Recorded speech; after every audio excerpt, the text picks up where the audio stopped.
অপরাধ জগতের আতুরঘর হয়ে উঠেছে রামপুরা। অস্ত্র, মাদক ব্যবসা আর চাঁদাবাজিতে অতিষ্ঠ হয়ে উঠেছে রামপুরার জনজীবন, এমনটি দাবি এখানকার ব্যবসায়ী ও সাধারণ মানুষের।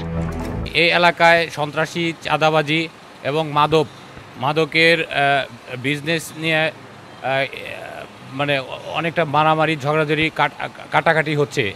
এটা করছে কুখ্যাত সন্ত্রাসী সুজন। রামপুরার অফ দ্য রোড, বাগিচার টেক এবং ওমর আলী লেনে চলে এসব অপরাধ। দোকান থেকে শুরু করে সিএনজি চালকের কাছ থেকেও তোলা হয় চাঁদা, আর চাঁদা না দিলেই আসে দোকান ভেঙে ফেলা সহ হত্যার হুমকি।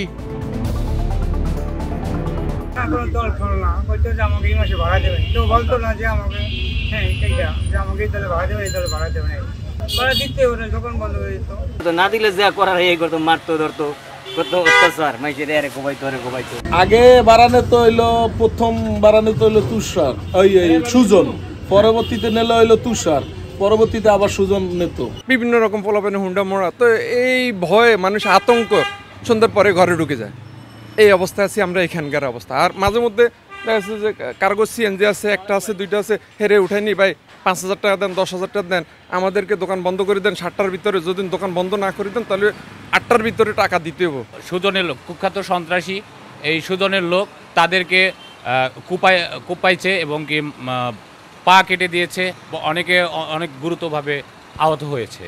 2001 সালে যুবদল নেতা মিজান হত্যা মামলায় যাবজ্জীবন কারাভোগ করছেন এই সুজন, কিন্তু কারাগার থেকে তার নির্দেশেই এসব অপরাধ চলছে বলে অভিযোগ কারো কারো। তার নেতৃত্বে আমাদের 3 নম্বর গলিতে ইয়াবার সাম্রাজ্য করছে আর কি। তো এটা নিয়ে এলাকার সচেতন নাগরিক কিছু বলতে গেলে তাদের উপরে অনেক নির্যাতন করে, যেমন মারধর, দেশীয় অস্ত্র দিয়ে কোপাকুপি, গুলাগুলি, অনেক। এটা একটা সিন্ডিকেট, এটা সম্পূর্ণই জেলখানা থেকে সুজন নিয়ন্ত্রণ করে। এদিকে অস্ত্রসহ মোশাররফ নামে সুজনের এক সহযোগীর কয়েকটি ছবি হাতে আসে কালবেলার, যেখানে দেখা যাচ্ছে টেবিলের উপর কয়েকটি পিস্তল নিয়ে বসে আছেন তিনি। মোশাররফ সুজনের সহযোগী বলে নিশ্চিত করেছে। সুজনের বিরুদ্ধে আরও একটি গুরুতর অপকর্মের অভিযোগ আসে কালবেলার হাতে। বাইক ছিনিয়ে নেওয়ার অভিযোগ করতে গেলে পা হারান হৃদয় নামের এক ব্যক্তি। দেওয়ার পরে ওরা বলছে যে ওরা মনে হচ্ছিল আমি ওদেরকে বলছি, কিন্তু আমি কারোর বলি না। আর ওরা ওই হিসাবে আমার কি আসে মাত্র আমি 2 বুড়ো করে মাঝখানে পড়ে গেছি গ্যাস করতে, কাজে থেকে আসার পরে, এরপরে আমার এই অবস্থা। ইসমু আহমেদ, কালবেলা।